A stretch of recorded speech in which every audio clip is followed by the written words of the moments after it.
तो फिर मैंने डिजिटल मार्केटिंग किया एट द बिगनिंग बिकॉज ज़्यादा आइडिया था नहीं जो मैं यूट्यूब पे देखता। तो ये सब 12वीं के बाद चल रहा है कि आप हाँ, अपना एक्सप्लोर करने निकल गए? मैं स्किल सीख ही चुका हूँ तो क्यों ना अपनी कंपनी ई कॉमर्स स्टार्ट किया जाए। हेल्प हुई भी, कुछ बहुत पैसे आते थे कभी नहीं आते थे। और ये सब कंप्यूटर पे चलता होगा? हाँ, लैपटॉप पे सब वर्क चलता था। Okay. मैम, जब आपने देखा कि ये लैपटॉप पे कुछ कुछ कर रहा है, सीख रहा है डिजिटल मार्केटिंग, हमेशा यही चीज बोलता था कि पैसा हम तुमको बहुत देंगे, तुमको काम नहीं करना पड़ेगा। Ma'am is a single parent and साथ में उनकी जो बेटी है वो भी अभी सीए में आगे बढ़ चुकी है अपनी सीए वाली जर्नी में। तो दोनों बच्चे इतना आगे चले गए हैं और ये बड़ी गर्व की बात होती है। वो जो रास्ते जहाँ पर एक परिवार बिखर सकता है, टूट सकता है, वहाँ पे वो परिवार एकजुट होकर दोबारा एक दूसरे का जब सहारा बनता है। ये मैं क्यों कह रहा हूँ, ये हम आदर्श से जब सुनेंगे ना कि आदर्श ने क्या क्या चीज़ें करी हैं, अपने जीवन में क्या क्या चीज़ें सोची हैं, तो आपको और इसका इनडेप्थ मालूम चलेगा। तो चलते हैं, थोड़ा और जानते हैं। तो आदर्श, हमने जहाँ तक सुना है कि आपने बीच में 12th के बाद थोड़ा आप स्टार्टअप की तरफ भी चले गए थे। इसके बारे में थोड़ा सा बताइए कि क्यों स्टार्टअप किया, क्या स्टार्टअप था और what was the main soul reason behind your startup? So 12th में कोविड आ गया था। फर्स्ट ऑफ ऑल स्कूल्स उतना होती नहीं थी। सो मैंने सोचा why not earn money and support my mother. So फिर मैंने डिजिटल मार्केटिंग किया एट द बिगनिंग बिकॉज ज़्यादा आइडिया था नहीं जो मैं यूट्यूब पे देखता, वही सीख सीख करके उसको इम्प्लीमेंट करता at the end of the day. So फिर मैंने ग्राफिक डिज़ाइनिंग सीखा, फेसबुक ऐड चलाना सीखा। उसके बाद मैंने स्टार्ट किया था अपने agency. It was a digital advertising agency. अच्छा। बट कोई क्लाइंट बनेगा क्यों?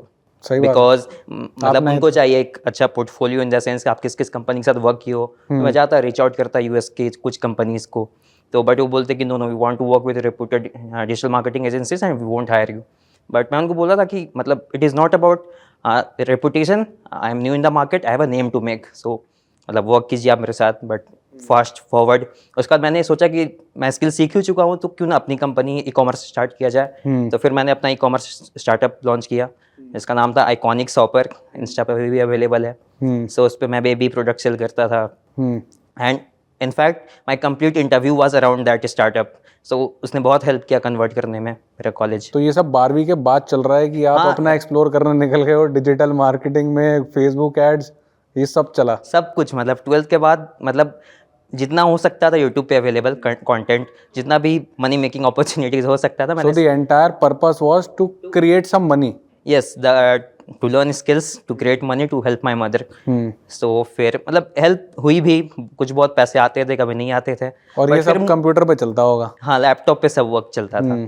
तो फिर मैं कॉलेज ज्वाइन किया, मतलब कि वो वर्क नहीं कर रहा था उतने अच्छे से। ठीक तो है। मॉम ने कहा कि कॉलेज में ले लो एडमिशन, तुम्हारे कजन्स भी ले चुके हैं। सो मैंने रजिस्ट किया कि नहीं अभी मुझे let me work on something. But उन्होंने कहा नहीं ले लो, you want to work you can still work with the college. तो मैंने बोला ठीक है ले लेते हैं। लास्ट में एक स्टेट यूनिवर्सिटी है, रांची यूनिवर्सिटी के अंडर एक आता है कॉलेज, डोरंडा कॉलेज।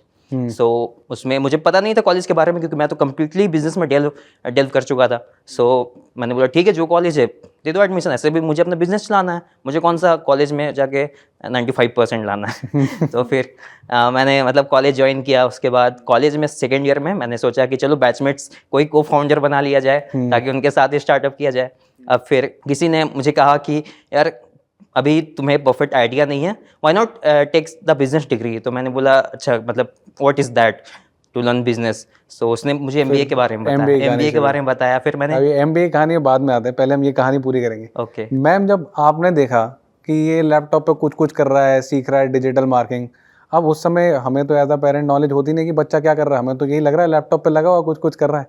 तो आपका क्या थॉट प्रोसेस था कि 12वीं के बाद बच्चे ने कॉलेज वॉलेज कुछ किया नहीं है और सीधा लैपटॉप पे लगे कुछ डिज़ाइन विज़ाइन बना रहे हैं? तो आपका क्या थॉट प्रोसेस था उस समय? तो बहुत टेंशन भी थी सर कि ये क्या काम कर रहा है, समझ में तो आता नहीं था और उसके बारे में कोई जानकारी भी नहीं थी। अब सोचती थी अगर ये पढ़ेगा नहीं तो इसका लाइफ कैसे बनेगा।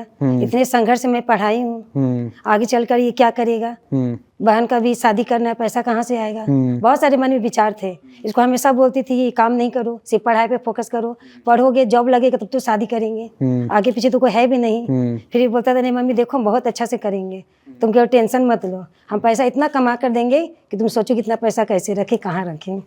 हमेशा यही चीज बोलता था कि पैसा हम तुमको बहुत देंगे, तुमको काम नहीं करना पड़ेगा।